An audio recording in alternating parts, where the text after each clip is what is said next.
लड़े बगैर कुछ नहीं मिलता है, ये आज दिन तक का प्रूव सिद्धांत रहा हुआ है।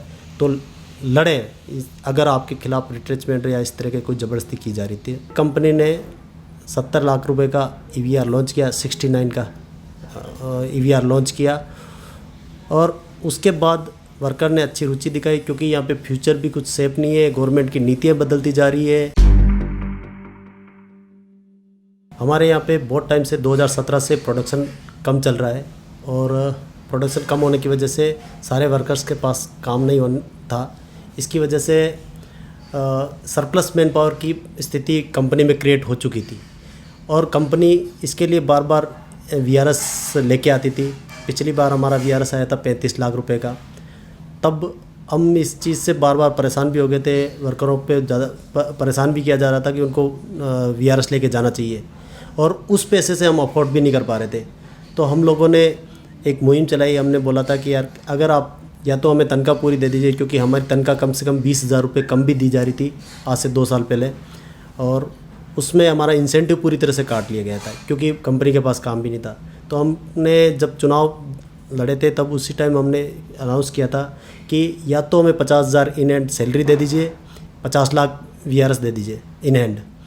तो ये लड़ाई आगे बढ़ती रही, और 50 इंसेंटिव के ऊपर भी हमारा कुछ समझौता हुआ। कुछ 16,000 रुपये लेके हम इंसेंटिव एग्री हुए थे। उसके बाद 50-50 के मॉडल से आधे लोगों को छुट्टी दी जाती थी और आधे लोगों को काम करवाया जाता था। इस तरह से कंपनी में काम चलता रहा, और धीरे धीरे ये कंपनी में काम कम होता ही जा रहा था, क्योंकि नॉर्म्स बदल चुके थे, यूरो नॉर्म्स, और हमारे पास 3rd वर्जन का प्रोडक्ट है, और 6 वर्जन का अभी यहाँ पे गवर्नमेंट ने अलाउ कर रखा था। तब हम लोगों ने कंपनी से बात करी कि अगर आप अच्छा EVR देते हैं तो हम लोग यहाँ पे इंटरेस्टेड रहेंगे। तो कंपनी ने शुरू से ही बोला था कि कितने लोग चले जाएंगे क्या है, तो हमें कुछ पता नहीं था, परंतु हम लोगों ने इतना ज़रूर बोला था कि हाँ अच्छा EVR आता है 70 लाख के लगभग, 50 इन हैंड, तो लोग अच्छा इंटरेस्ट दिखाएंगे। उसके बाद बहुत सारे दौर आते रहे, कंपनी उससे कम लाने की कोशिश करती रही। यूनियन ने अपना स्टैंड रखा कि अगर कम लाते हो तो हम किसी को जाने नहीं देंगे। इसके अलावा हमारे पास कोई बात नहीं है, बार्गेन करने का भी पॉइंट नहीं है, और हमारा एक ही पॉइंट है कि ये पैसा पूरा आना चाहिए। कंपनी इसमें लगातार प्रयासरत थी, और उसने अपने सुपीरियर से बातचीत करके उन्होंने 50 लाख लाने का निश्चय किया, और 50 लाख इन हैंड लाने का निश्चय किया, जिसका इम्पैक्ट टैक्स समेत 70 लाख रुपए होता है। फिर कंपनी ने 70 लाख रुपए का EVR लॉन्च किया, 69 का EVR लॉन्च किया, और उसके बाद वर्कर ने अच्छी रुचि दिखाई, क्योंकि यहाँ पे फ्यूचर भी कुछ सेफ नहीं है, गवर्नमेंट की नीतियाँ बदलती जा रही है, और भविष्य में प्रोडक्ट का क्या रहेगा वो पता नहीं चल रहा है। जो 6 वर्जन का प्रोडक्ट है वो जर्मनी में बनता है, उसके ऊपर भी कंपनी अनिश्चित है कि यहाँ पे प्रोडक्शन अगर हम लाते हैं तो कितने टाइम तक चल पाता है, नहीं चल पाता है। तो कंपनी उसको ट्रेडिंग कर रही है, भारत में ट्रेडिंग करने का उसने निश्चय लिया है, यहाँ पे प्रोडक्शन नहीं किया जाएगा। इस स्थिति में वर्कर भी परेशान हो चुका था कि यार किस तरह से मतलब हमें यहाँ सर्वाइव कर पाएंगे, आगे का फ्यूचर अंधकार में ही दिखने लग गया था।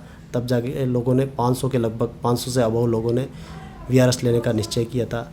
और हम एक कंपनी का भी, हमारी कंपनी का भी हम शुक्रिया मानते हैं कि इसने सही टाइम पे सही निर्णय लिया। जो रहने वाले लोग हैं उनके लिए भी अच्छा किया, और जाने वाले लोगों के लिए भी अच्छा किया, क्योंकि रुकने वालों के पास काम है, जाने वालों के लिए अच्छा पैसा है, वो अपना अच्छा फ्यूचर डिसाइड कर सकते हैं और नया कुछ कर सकते हैं। और अभी एवरेज एज भी 40 के अंदर है। बाकी कंपनियों के मज़दूरों से तो हमारी यही अपील है कि आप भी अगर वहाँ पे ऐसी डिमांड रखिए कि अगर आपके छटनी का इस तरह का कुछ कंपनी मन बना रही है तो आप डट के सामने खड़े हुए और उनसे एक अच्छे समझौतेपूर्ण रवैये के साथ अच्छा VRS लेके और तभी आप जाने का निश्चय करें, नहीं तो उनके खिलाफ़ अपना मुहिम छेड़ दें, चाहे जो परिस्थिति हो।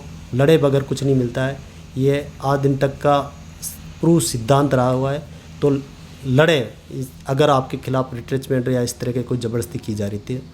और कंपनियों से हमारा अनुरोध है कि जो काम करने वाले वर्कर हैं उन्हीं के दम पे कंपनियां खड़ी होती है और वही उसी के दम पे आपका जो ये पूंजी का साम्राज्य खड़ा हुआ है, तो उनके साथ इस तरह का बर्ताव नहीं करें कि वो बाहर जाके दुखी रहे और आपकी कंपनी इससे फलेगी फूलेगी नहीं।